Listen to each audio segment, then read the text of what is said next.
Good morning, everybody. Thanks for joining us here on this Tuesday morning. Mark Solvay along with Brissa Bradfield in studio here at Erie News Now with some special guests. It is a school superintendent's roundtable discussion here as we talk to some local school leaders about the COVID-19 related issues that they are dealing with in their schools and how they're trying to safely navigate their way through the rest of this pandemic. And Brissa, we've got, again, three special guests with us this morning. Start on our far right is Dr. Ian Roberts, the superintendent of the Mill Creek School District, and we thank him for coming in this morning. Yes, and then we have Matthew Bennett from Union City, and we have Brian Polito from the Erie School District. You guys already have a very tough job, not including a pandemic in it.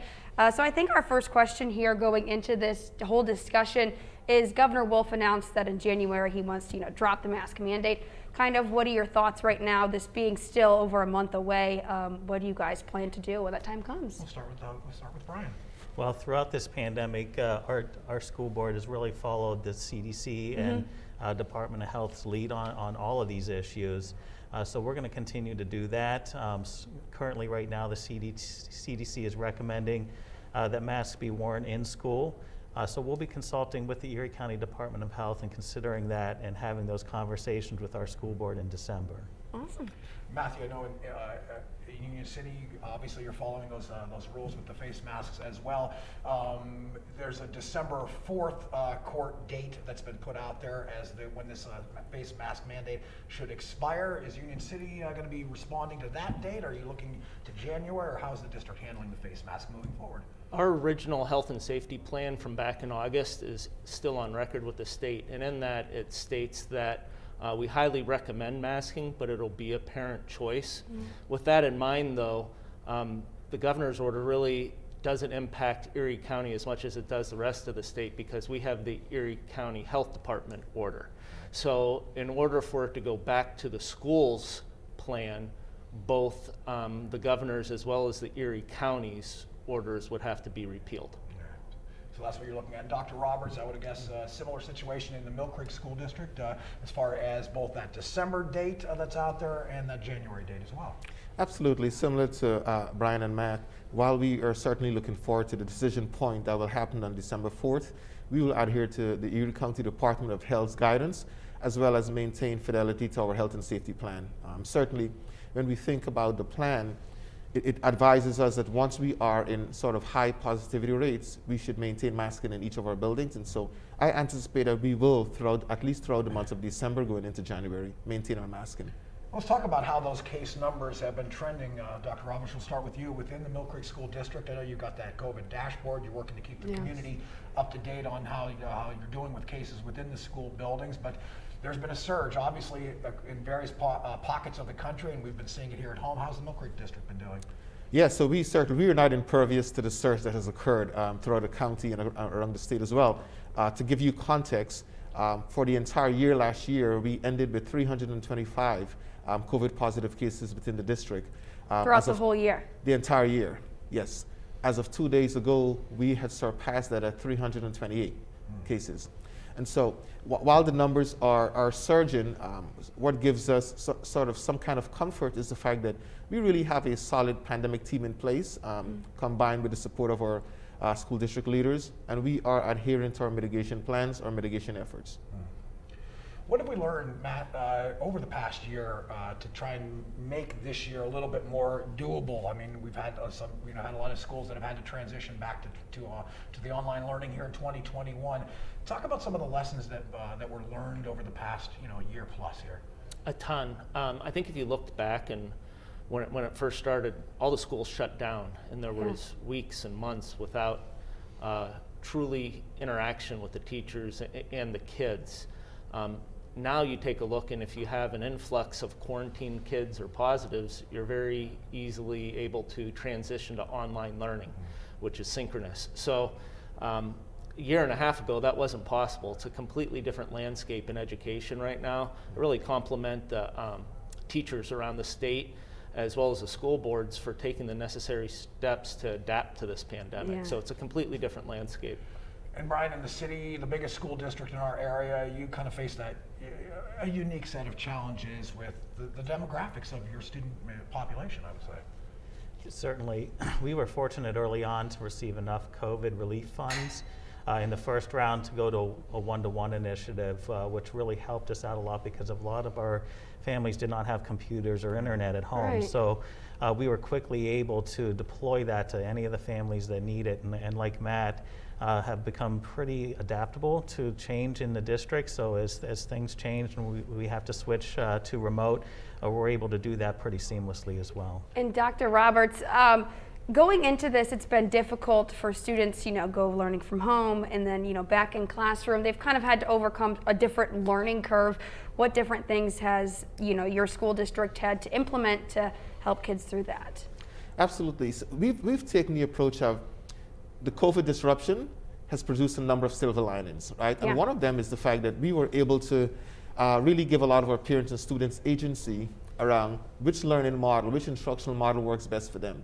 And so similar to my peers here, we had to focus on the shifts that we were making with regards to our technological supports, providing every student with the appropriate technology, making sure that our teachers were also equipped, because pivoting towards synchronous teaching and learning was a shift for us. Yeah. But one of the silver linings that I alluded to that came out of this is we recognized that there were a number of our students who really benefited from online learning, from virtual learning. Really? And some of those are, yeah, absolutely. And some of those they're continuing to learn in that modality right now.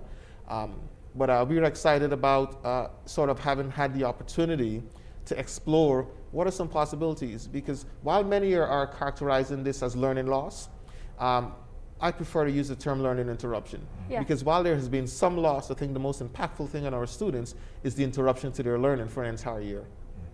And I know making up for that loss is something that all of you are focused on. Matt, what's been going on in Union City to try and address that learning gap, that learning loss over the past year or so?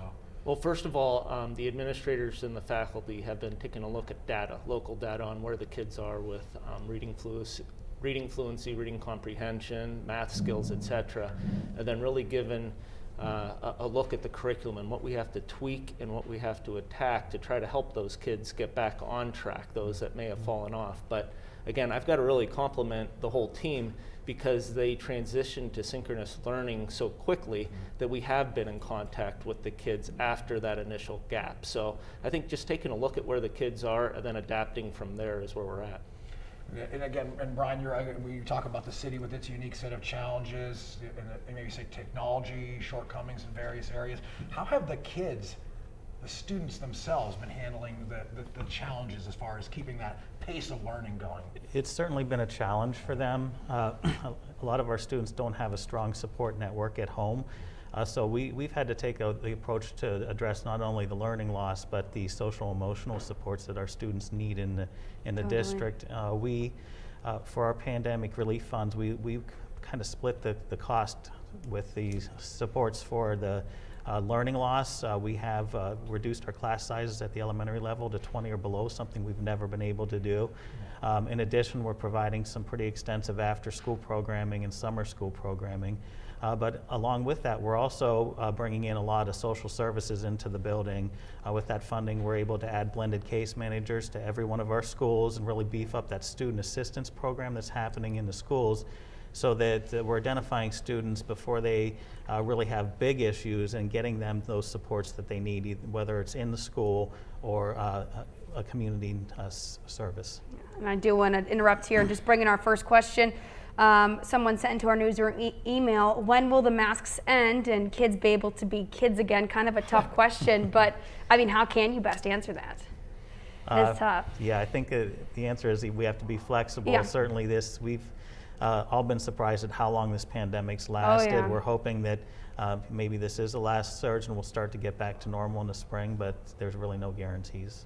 And I'd be interested to talk to each of you, get each of your three perspectives on how the kids have been handling all of this. And we know that, as you mentioned, Dr. Roberts, certain kids are finding opportunities maybe, and other kids are struggling. Overall, Brian, from the Erie School District's perspective, students, what grade would you give the overall student body, perhaps, on how they've been dealing with the pandemic? For flexibility, A+, Nice. really. I think our families and students, even though this has been a huge challenge, have adapted and really followed our health and safety plan, and been understanding that we've had to be very flexible throughout. And we do have another question. What are schools doing to make sure kids are being sent home when they're sick? Dr. Bennett or Mr. Bennett, anything that the nurses in Union City specifically are doing? Absolutely. We ask our parents to be checking the kids before they come to school. But in case anybody were to get sick, because they're kids, you can get sick at any time of the day. Our nurses do a great job at isolating those kids really quickly, getting a hold of the parents and sending them home. And we have a pandemic assistant coordinator that works with the parents and gets them in touch with anybody they need to for testing, et cetera. So the team's just been really good about working with the parents. Dr. Roberts, Brian had mentioned how the parents in the Erie District were, for the most part, pretty understanding about the struggles and some of the mitigation measures they had to take. I know in Mill Creek, at some of the school board meetings, there's been an anti-mask voice, that's been an opinion that's been voiced out there. Can you discuss, how you, as the superintendent, have been kind of trying to make sure that all parents' concerns are heard and addressed, and the student body is kept safe at the same time? Absolutely, and we've continued to welcome those parents who are incredibly passionate in their advocacy on behalf of their children. And one of the biggest requests that they've had is around parent choice, and we certainly want to continue to ensure that and value parent voice and parent choice. But what we are prioritizing is the health and safety and the well-being of all of our students, as well as every single adult who serve them. And so our parents have been truly unsung heroes during this pandemic. We want to continue to encourage their voices at the table, regardless of their personal or political position with regards to masking. You're good. Just aside from parents, how have the students, have you guys seen in the classrooms been, reacting to all of this? We've heard since the beginning kids are resilient when it comes to masking, but have you heard them saying, I can't wait for the day I don't have to wear a face mask anymore? But what are the kids saying? They're pretty frustrated, all the way from the little kids all the way up to the seniors. Rightfully so, yeah. But to their credit, they've been cooperative because they want to be with their peers. They want to be engaging in those extracurricular activities. But there is no doubt they're ready to take the masks off as soon as they're able to. So, in terms of staffing issues, I know that there's been a lot of, from teachers to substitute teachers to school bus drivers, to say even some districts trying to make sure that their school parking lots are going to be plowed when the snow really hits in the winter. How have all you guys been doing as far as staffing concerns go? Brian, we'll start with you. It's probably our number one challenge right now. We're, I guess we're in a unique situation for the Erie School District where money is not an object. It's the staffing and finding enough staff to really fill out those programs.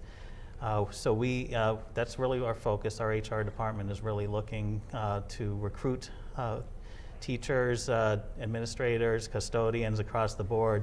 That continues to be something that we need to focus on. We've most recently had to increase our substitute rate pretty significantly, almost doubling the teacher rate just to start to attract people, and that is starting to help. And in Erie schools specifically, what's the protocol there when a teacher tests positive? Just like a student, so we follow the same procedures we do with our pandemic coordinator who does the contact tracing and makes a determination whether that individual needs to quarantine or not. And that does add added stress to our system when teachers are off.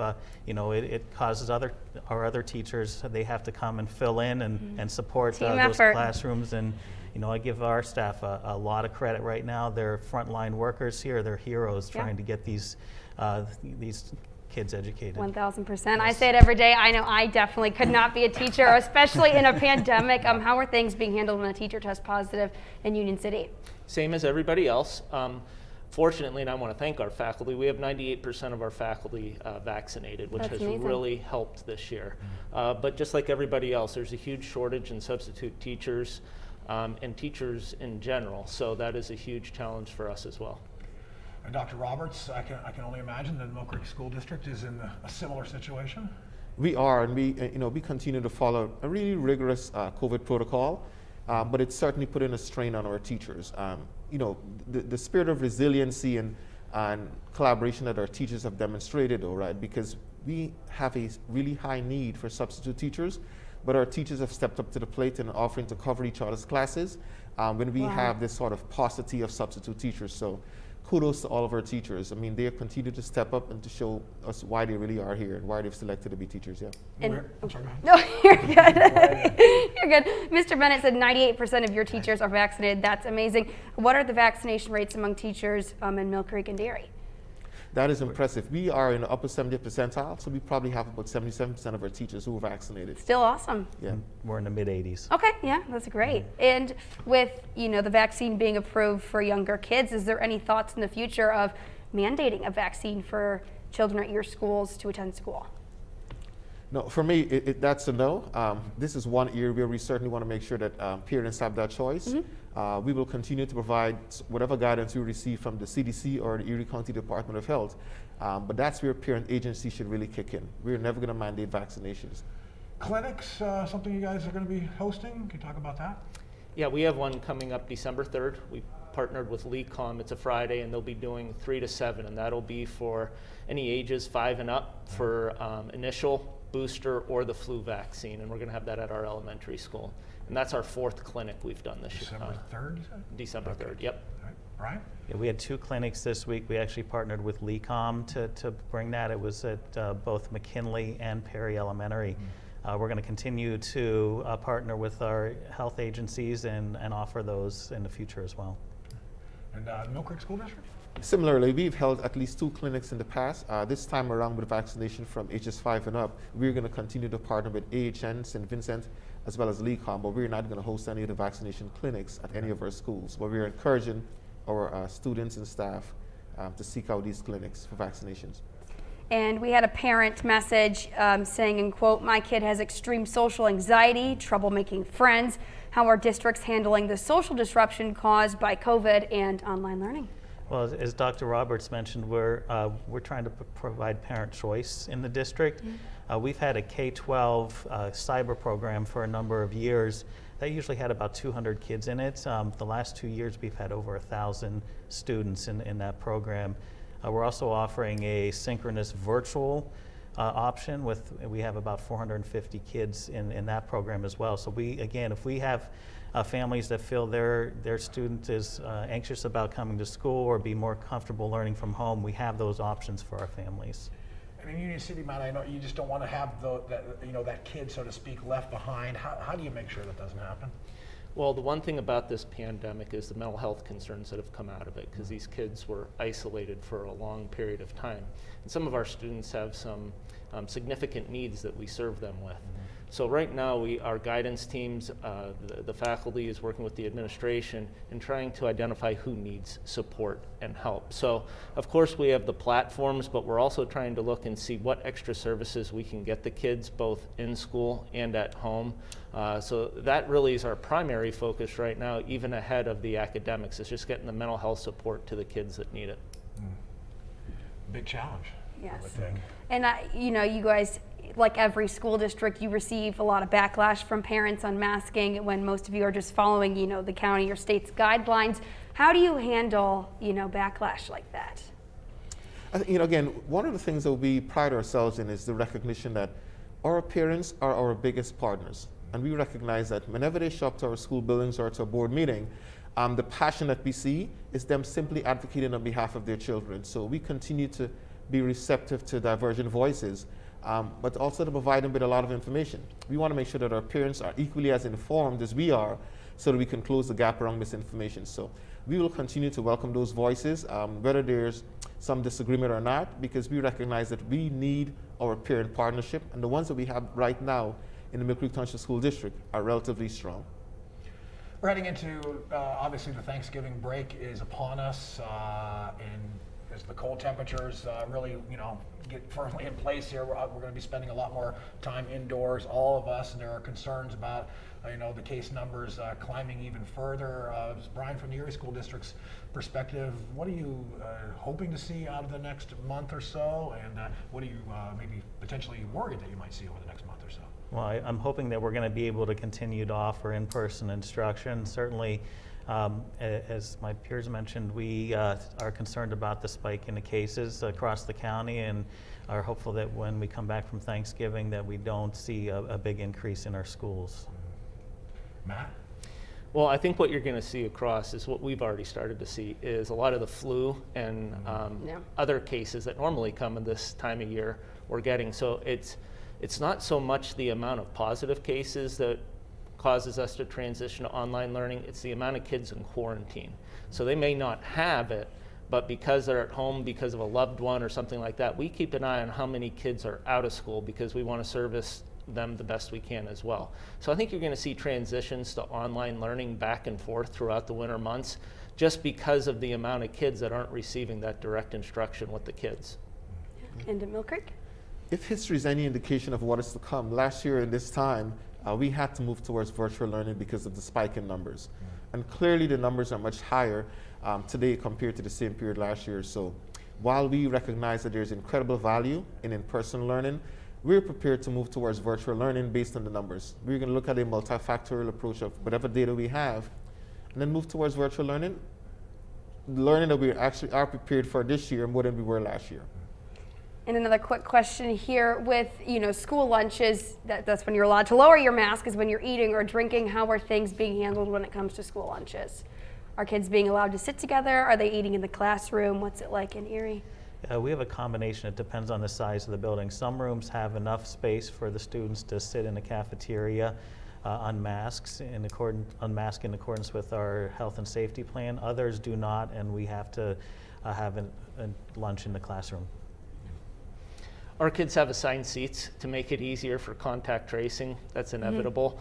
But they're back in the cafeterias, and it's a big social aspect to have back for them. So we're happy for them, but that's the biggest thing where you get contact tracing is wherever the kids eat. Yeah. Dr. Roberts, as Matt mentioned, I think that the lunch period is probably the biggest social period of the day. It is, and it's one of those places where we have flexibility. We want to make sure that our students, while they're in mask for most of the school day, and there's some monitoring during the lunch periods, but we allow students to be able to socialize during the cafeteria period. They need that normalcy in terms of us being willing to address the socio-emotional challenges that I think Brian alluded to earlier. We have to be thoughtful about that. Well, one thing you can't do in person, or one thing you can't do virtually rather, is play sports. So I don't know we've got the basketball season kicking in here, and obviously moving from more outdoor sports like soccer and football to indoor sports like a little more basketball, volleyball, those sorts of things. Talk about, we'll start with you, Dr. Roberts, how the Mill Creek District is handling those concerns within the athletic department. So, lots of lessons learned from last year, from last season, and I think I would say with the utmost confidence that we are well prepared this time around. Our athletic director, in collaboration with our pandemic coordinator and team, will continue to revisit our health and safety protocols with all of our coaches. And we send out reminders to prospective spectators who are likely to come into our buildings. We expect that everyone who visits our arena will follow our safety protocols. We certainly don't want to take on this role of being a mask police at any one of our sporting events. Instead, we want to encourage everyone to make sure that they are practicing and following the guidelines so that we can have continuity of our season. We don't need any interruption to our basketball or our indoor sports season. So no hard, fast rules, just you're expecting folks to kind of do the right thing. It's a mixture of hard and fast rules and an expectation of them doing the right thing, absolutely. Okay, fair enough. And at Union City? We are excited for the Bear season this winter. The big game changer this year that we didn't have last year is the kids had the opportunity to be vaccinated. Absolutely. So we really communicated with our parents and our student athletes and said, if you're fully vaccinated, you can have a pretty normal season this year. And I think a lot of those kids took advantage of that, and that was a high motivation for them to get vaccinated. So we're looking forward to it. We're excited for the kids, and we're excited. Like almost normal season, basically, sounds like. Yes. Yep. Great. And Brian? We have some very tight health and safety protocols around sports. We have actually specific procedures for each type of sport depending on what's happening. So we'll continue to follow those procedures, review them with the team, and trust that they'll follow those like they have in the past. But it's not like last year. I mean, I know initially when we were going into, say, last basketball season, there were one ball or one ball per player sort of thing and different things. It seems like we've kind of learned a lot over the past year or so to maybe focus the mitigation. Right. Absolutely, we've all learned a lot and had to adapt. And throughout this year as a whole, or past few years, I should say, going into these pandemic school years, what do you plan to take forward from these years into non-pandemic school years in the future? The technology is the biggest one that I think we'll take. I think it's been alluded to earlier, the one-to-one ability that districts were able to have from some of the monies that came in for relief. You have that capability. We have the capability to transition to synchronous learning, and just the growth of the community to work together with the school. Although some of the issues have been divisive, people have had to come together to this to get through it. So we learned a lot, and I think we're going to be stronger for it. One of the new positions that's come out of all this within schools is a pandemic coordinator, and I'm assuming everybody's got a pandemic coordinator now, their district. I know Union City was one of the first, it seems, to kind of go with that pandemic coordinator. Talk about how you went about creating that position, the type of person you were looking for, the skill set you were looking for, and what that person is going to be doing. First of all, I'll give a shout out to Alex Bowes. He's a Union City grad and a resident, but we were looking for somebody within the community that had some background in doing some technology work, tracking numbers, communicating. A good communicator was huge, and someone the community would trust. So I kept the title as the pandemic coordinator just because some of the decision-making factors in a small community like that, I wanted him to be free of that. So he's really been working well with the Erie County Department of Health, our parents, and our kids, but doing a great job. Big help. And this is a position, Brian, that 2 years ago didn't exist, but now, in terms of importance in the administration level, it's got to be way up there. Very much so. And we have our Executive Director of Operations as our pandemic coordinator. He's been working directly with our nurses and the Erie County Department of Health. They actually have a staff member specifically assigned to the Erie School District, which has been great. And I have to give a shout out to the Erie County Department of Health throughout that. They have been a great partner. We could not have gotten through this without them. But yes, contact tracing and a pandemic coordinator have been very important positions in our district. We actually have an opening right now for a contact tracer, so if anybody out there is interested, please contact our HR department. All right, well, as we approach 8:30, do kind of want to recap for anyone just tuning in here on Facebook Live. We are doing a superintendent roundtable discussion from 8 to 9 a.m. this morning. Joining us is Dr. Ian Roberts of Mill Creek. We have Matthew Bennett of Union City and Brian Polito of Erie School District, and we're kind of just going in depth on the key points and the struggles that they've been facing as school districts as a whole during this pandemic. And looking for your questions as well. So yeah, jump on Facebook or jump on this post rather and send us along your question. We can certainly pass those along to the superintendents. Dr. Roberts, talk about your pandemic coordinator's position and how the district is kind of, you're working with that person and maybe some other individuals under that person to try and keep the kids safe and come up with a little bit of a longer term plan for that. Absolutely. During the recruitment process last year, we were looking to identify someone who has a healthcare background and someone who we know will be able to serve as the liaison between the Erie County Department of Health and the district. And we were fortunate to find someone who is a registered nurse, has had a wealth of experience, and is a local community member. And she has been dynamic. She's an integral part of our team. And so we have a weekly, now we've moved it towards a bi-weekly pandemic meeting where we're keeping our finger on the pulse of what is happening in the district. The district has provided a lot of supports as well by adding additional positions to support her in her work. And similar to Brian's acknowledgement, certainly we have to give kudos to the Erie County Department of Health. They have been really integral in supporting us as they collaborated with Crystal, who is our pandemic coordinator. And obviously some of the money that's coming from the federal government for pandemic relief going into schools is being, is morphing into these coordinator type of positions. But what else is being done right now and potentially moving forward with some of the money that would be coming COVID relief-wise from the government? So we have a two-pronged approach. Really, we're working with our learning loss. So we've done a number of things, including reducing our class sizes at the elementary level and adding some after-school programming. But we're really focused on that social-emotional aspect as well. We know our students came back with a lot of trauma, so we've really beefed up our student assistance programs in our districts to identify kids that are having challenges early on. We've added some blended case managers. Each of our buildings has a blended case manager now, or will by the end of the school year.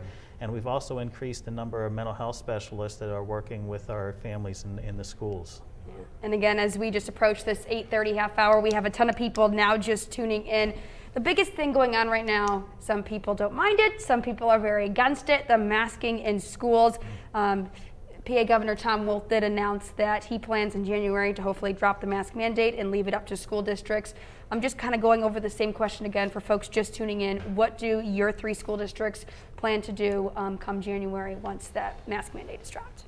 Yeah, so we're certainly going to collaborate with our board of directors, look at the multifactorial sort of approach to see where we are in terms of numbers, and certainly adhere to the Erie County Department of Health's guidance. So while the governor's guidance is important for us to acknowledge, we're going to follow that of the Erie County Department of Health to make a decision. More locally, gotcha. And for Union City? On our health and safety plan, it states that we did it back in August, that it would be parent choice, but we highly recommend anyone that's not vaccinated to wear a mask. So for us, it's going to come down to if the governor's order is repealed and Erie County Department order is repealed, then it will go to that. But it also states we will follow any order that is in place. Okay. And for Erie?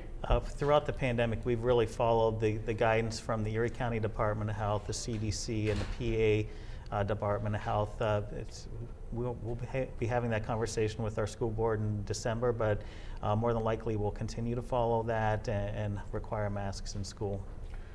Any of you guys have a crystal ball that might see when this is all getting back to normal? I know it's sometimes could be a loaded question, but or just a hope, a dream, a goal of maybe when This we're will all past come to this, an end. Yeah, I think for us this year is a little more challenging because we thought it was going to be more back to normal than it actually is. We're still hopeful that maybe by the springtime things are getting better and we're starting to see some more normalcy in our schools.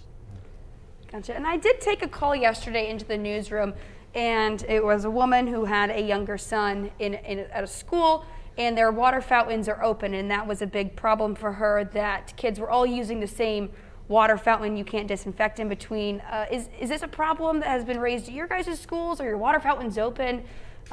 What's it like there? Are they getting individual water bottles? We use some of our pandemic funds to put water bottle stations in all of our schools.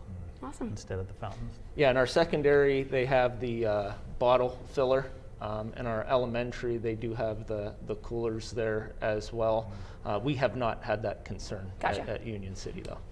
Yeah, we have not had that concern at all, and there's careful monitoring of how students are congregating around any of our water stations. And you know, having an opportunity to get to the water fountain is one of those sort of attempts to get back to some sense of normalcy for our students. When it comes to concerns like that you know, you're kind of like it's a medical, potentially a gray area of whether or not that's a legit concern.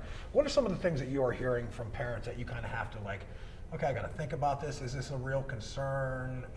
You know, do I address it? Do I brush it aside? I can only imagine that you're hearing a lot of different questions and concerns from parents about various mitigation measures, whether they're effective, whether they're necessary.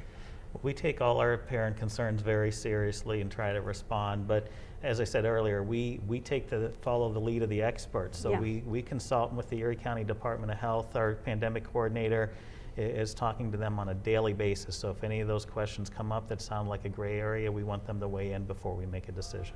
And we did have a question come in on Facebook, this one particularly for Mr. Bennett out at Union City. Let me find it here, I just saw it.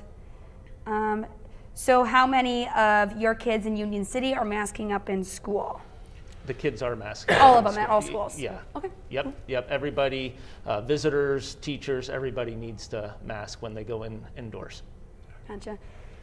Dr. Roberts, you had mentioned earlier, I think the phrase you used was silver lining, perhaps, for some of the things that we are being forced to deal with because of the pandemic. There's a bit of a bright side to those. The pandemic coordinator position and some of the money that districts like Mill Creek and others are getting to use to fight these. Can you talk about what you're doing to maximize those dollars and how you could potentially get that silver lining out of this whole situation? Absolutely. So it follows some of the federal government's guidelines to make sure that we assign at least 20% of our SRS funding to learning loss.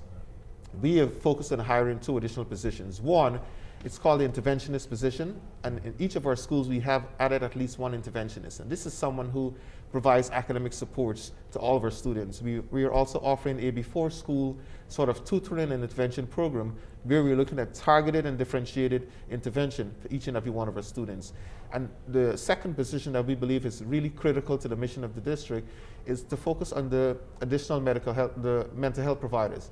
You know, we've looked at the American Pediatrics Association recent data that says there's a 24% increase in emergency room visits of students between the ages of 5 and 12, and a 34% increase in much older students. Looking at that data tells us that the decision that we made to hire additional mental health counselors was one that is prudent. And so that's how we're allocating our funds, to make sure that it really meets the needs of all of our students, not just in terms of their academic pursuits, but their social and emotional learning and their mental health.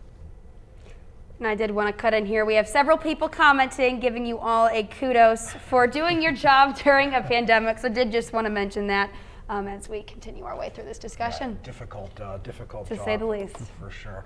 Well, let's talk about what you see again, maybe once we turn the corner past the holidays, getting into the new year, potentially getting back to that normal that we are so longing to get back to, Dr. Roberts? Yeah, absolutely. You know, as the team and I are continuously planning and thinking ahead, we are anticipating that at some point, probably in the spring, we will pivot from a pandemic and move more towards an endemic. And so we have to find ways to be able to live and exist with COVID still being present within our communities. And so getting back to normalcy for us means having students in person 5 days a week full time, having sort of this challenge that we are currently faced with regards to either teacher shortage or a substitute shortage, getting back to some normalcy where as we continue to strategize and to advertise and to recruit, to get folks back into our buildings.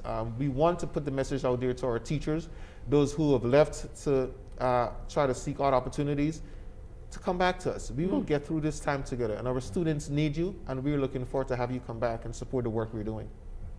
And as just again, kind of going over the same questions for people just hopping on and getting more questions here. Infection numbers here locally, they are spiking across the country. They're spiking. What are you guys' school districts seeing? Are you guys within the schools also seeing that spike? We're starting to see a little bit, but by and large, our positivity rate in our schools is below 1%. We do have one elementary school that is virtual right now. We intend to have that school come back after the start of the school year. But we've been fortunate. Again, our students and staff have followed our health and safety protocols. We were very strict about that in the schools, and as a result, we've been able to keep our case counts low. And at Union City? We follow Mainline Mama, which is an online zip code. Wait, what's it called? Mainline Mama, Right. and you can look it up online, and it tells you the COVID numbers per zip code. Okay. And so we follow that, and then we keep track of all of our school numbers, kids that are positive, probable, or quarantined. And our numbers in school are much, much better than the community numbers. So I think it's a tribute to everybody following the health and safety plan, just like the other school districts are doing. But we're not seeing the spike in positives in proportion to what the community is seeing. That's good news. And at Mill Creek? Yeah, so we update our dashboard daily on our website so that the numbers are reflective of the most recent and up-to-date data. You know, I like to remind folks that we really are a microcosm of the community, and because the community's rates are spiking high, we're seeing that reflected in the district. Yeah. While our teachers and staff and students are adhering to the protocols, we're still seeing a significant increase in numbers. So is there any testing requirements going on within the schools right now? We did start to roll out some pooled testing.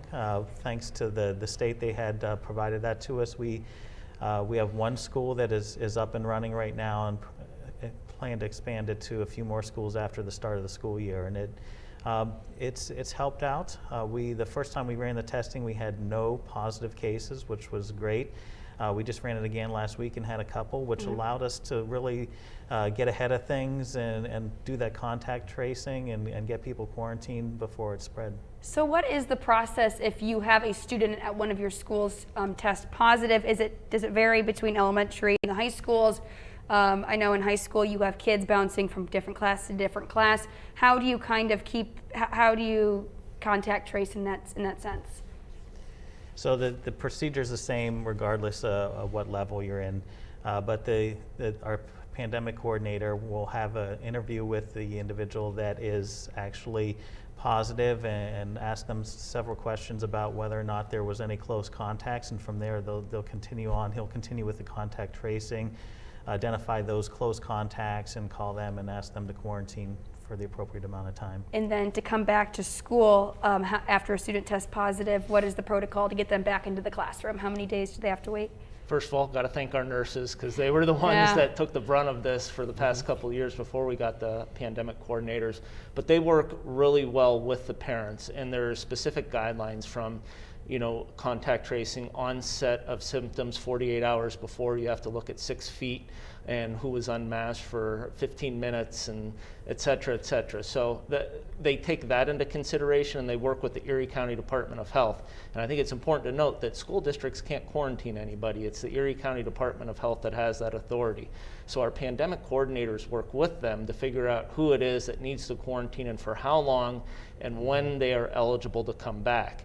And in some cases, those dates can be moved up if a student selects to test and tests negative. They can come back a few days sooner. Gotcha. And is that similar to how it's working in Mill Creek? Absolutely, very same thing as Matt and Brian.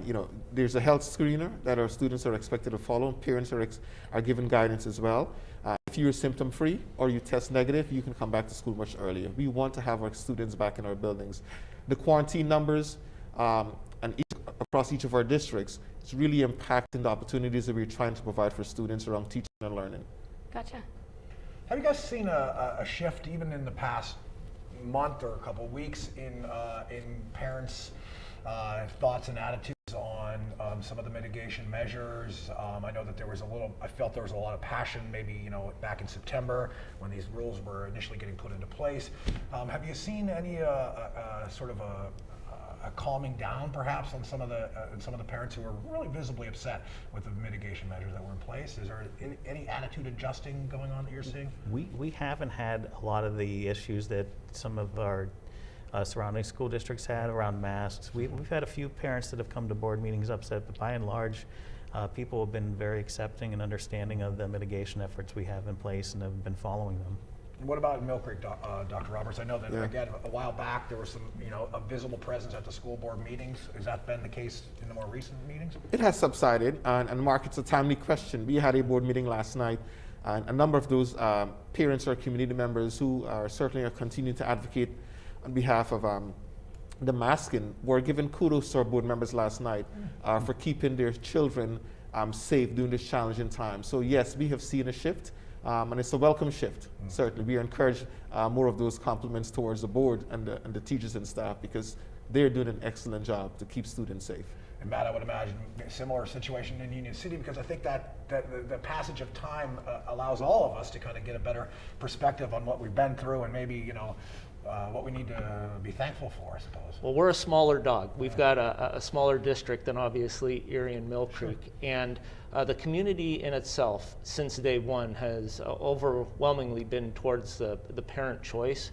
But to their credit, the school board credit, they've respected that we have to do what we have to do to keep kids in school. So we really haven't had a big issue. I wouldn't say that people have subsided or changed their viewpoint. It's always been very strong, sure. But they've just been really respectful of what we are mandated to do to keep their kids in school. So we appreciate the collaboration with our parents and community. An understanding, it sounds like, as well. Now, we talked about the teachers and substitute teachers, but it obviously takes a lot more employees and people to make a school district run. How are you doing, Brian? Obviously, it's a city school district, doesn't have so much of a big need for school bus drivers as some of the other districts do, but how are you doing with other staff levels, whether it's school bus drivers, cafeteria workers, and the school nursing staff, those sorts of non-teaching positions? How are you doing? Yeah, we're struggling across the board. We always have open positions for our custodians. We actually contract with Mets for our food service. They have asked us to advertise on our website because they're struggling to get staff members as well.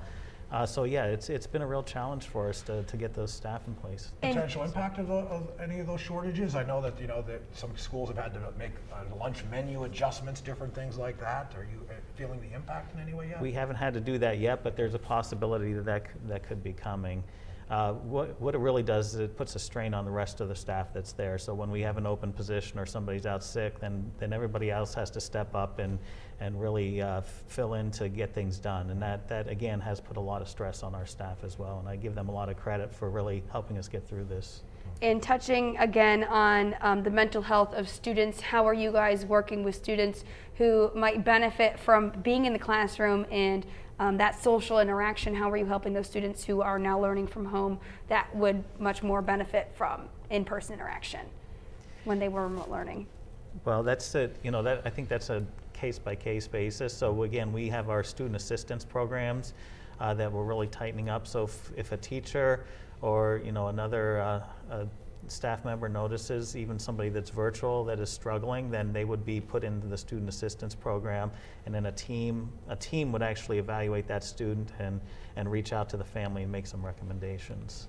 I mean, when I hear this, and Dr. Roberts and Matt, you can weigh in as well, it feels like there's almost going to come out of this a much better system for catching students who might be falling through the cracks, who might be falling behind. And I think, in the big picture, that seems like a really good thing. It is. When I allude to silver lining, I often say that for the last 50 years in education, our system has been doing exactly what it was designed to do. And that is, it has not necessarily been meeting the needs of 100% of our students. So case in point, some of those students who have social-emotional challenges or some mental health challenges, but because of the stigma attached, are not willing to come to the forefront to say, here's how I'm feeling. COVID has allowed students to be a lot more vulnerable, but more importantly, it has allowed us to sort of pay a lot more attention to and provide additional resources to students and parents. And so it's definitely one of the silver linings coming out of this pandemic, that is we are paying more attention to the social-emotional well-being of all of our students as well as the adults who serve them.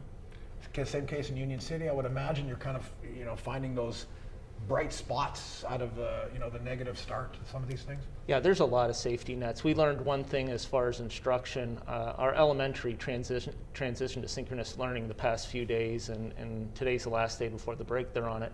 But we understood that there's some classes that can't get what they need done virtually. So we have those kids actually coming in with the teachers, because it's a very small group of kids. And we also have an internet cafe, because some of our families are not able to obtain that connectivity just geographically, and some kids have special needs. So we've learned that through the process, but there's also things like Safe to Say online that we adhere to, where people can go on and give tips on mental health concerns. And it was initially installed to have a safety aspect to it for somebody that was thinking of harming somebody else. But what has come out of it is proportionally it's been more self-harm tips than anything else. And Brian, I got to imagine that the Erie district's got more, if at risk is the phrase, but students who could potentially fall behind, who could potentially run into a variety of issues. And again, these kind of new safety nets seem to be a positive. Yeah, they are, and it's a big initiative, and it started before the pandemic. Matt and I are fortunate enough to have the community schools models in our schools, so we also have a community school director in our schools where, again, we're trying to remove those barriers to education, whether it be the needs of the student or the needs of the family. So really, we're trying to wrap all those supports around our families and connect them with what they need to succeed here in the district. And in terms of enrollment rates, have you guys seen any of your enrollment rates be affected by the pandemic? Students turning to maybe like PA Cyber School or anything? We have our own K-12 cyber program. It had about 200 students in it before the pandemic. Right now we have 1,000. So without that, we would have seen a pretty big shift to cyber charter. We did have about 150 students leave for cyber charter, Gotcha. but they are starting to come back slowly as things return to normal. And at Union City? We've been very fortunate. We partnered with the Warren School District for our online platform, and we have some kids there, but not that many. We've hardly lost anybody to the charter schools. But the K-4 program last year, we did see it get reduced just because of the pandemic, but it has rebounded this year. Gotcha. And then Mill Creek. There are two data points that excite us about enrollment. One is our kindergarten enrollment is bursting at the seams this year. We've had to consider adding additional classes. Wow. Because our enrollment has increased significantly in kindergarten, which bodes well for what is to come. And in terms of our older students, we have a number of students, and the number fluctuates, who are going back and forth between cyber and the in-person education program. But we are encouraging parents and students to make sure that they are staying with one model until there's a natural break, either end of semester or end of quarter. But we have a strong recruitment plan that we're putting in place to recruit students back into in-person, face-to-face learning, because we believe it's the most beneficial. Absolutely. And the kindergarten spike, do you attribute that to, last year and parents maybe just wanting to kind of hold off for a year? Is it the demographics of the township? So there are two things, absolutely, Mark. So one of the reasons is because, some parents were holding out, but we're also seeing a change in demographic where younger couples are moving into the Mill Creek community, and so they're looking for certainly school for those early age children, and we're excited about where that goes. Yeah. And for parents who are commenting saying, please consider parents' choice, what do you guys have to say to those parents out there? Well, I'm assuming they're talking vaccines. Yes, when and/or it comes face masks. yes. Yeah, sorry. No, but again, it's something that all of you three gentlemen have to be hearing on a constant basis. The parents' concerns that they and/or their children's freedoms are going to be taken away or constricted. Again, we follow the CDC guidance throughout the pandemic. I suspect that we're going to continue to do so. We do have options for families. If masks are that much of an issue, certainly we have our two virtual options, our synchronous virtual and our cyber program that parents could opt into as well. And what would you guys say has just been the biggest takeaway from working through a pandemic? Be flexible. Be flexible. The appreciation for the community, just working together under very difficult circumstances. There's been some very divisive issues, but overall, everybody's really come together because they know the main thing we do is support our kids. So true appreciation for that. And Matt, we had talked about staffing concerns with Dr. Roberts and Brian. How's the Union City doing in terms of school buses and the cafeteria workers and those non-teaching staff members that are just vital to the school's operation? Right, it's no different where we're at. We're struggling to get substitutes. We're bare bones staff right now. We partner with Monarch Transportation, and they're having the same issues with drivers. So we're continually looking to add to our sub lists and looking for good people to come in and work with our kids. But it's the same thing that our neighbors are experiencing. Have we had a tangible impact in terms of bus schedules or anything having to change? No, they've been fantastic. And just like with Mill Creek and Erie, everybody's pulled together, done more to support the kids, so we haven't had anything impacted to this point. That phrase "next man up" is used in sports a lot, when they talk about injuries or something like that. But Dr. Roberts, can you talk about it? Seems like a next man up attitude within a lot of the school districts here at home, and Mill Creek especially. Absolutely. When we think of the next man up sort of syndrome, we are incredibly grateful for the spirit of resilience that our teachers and staff have demonstrated, and definitely a lot of our parents and alum. We are seeing a small increase in the number of individuals who are retirees who are reaching out to us now saying, look, we've seen and heard about the shortages in terms of teachers. We want to come back. So the next man up for us will be those men and women who have retired from the teaching profession but are saying, I'm going to come out now and support you all. So we're going to continue to reach out to those as well. Gotcha. Now we do have just about 5 minutes left, kind of touching on the big topics here before we go. Vaccines now approved for kids 5 and older. Are vaccine mandates something in any of your school's futures? Not unless it's mandated by the state. Gotcha. Yep. Yeah. That we do have some vaccines that are mandated by the state to come to school, but it's my understanding that the governor doesn't intend to mandate this one at this point. Gotcha. Not at all. No. Not at all in Mill Creek. That's certainly if there's ever a time for parent choice, it's with regards to vaccination.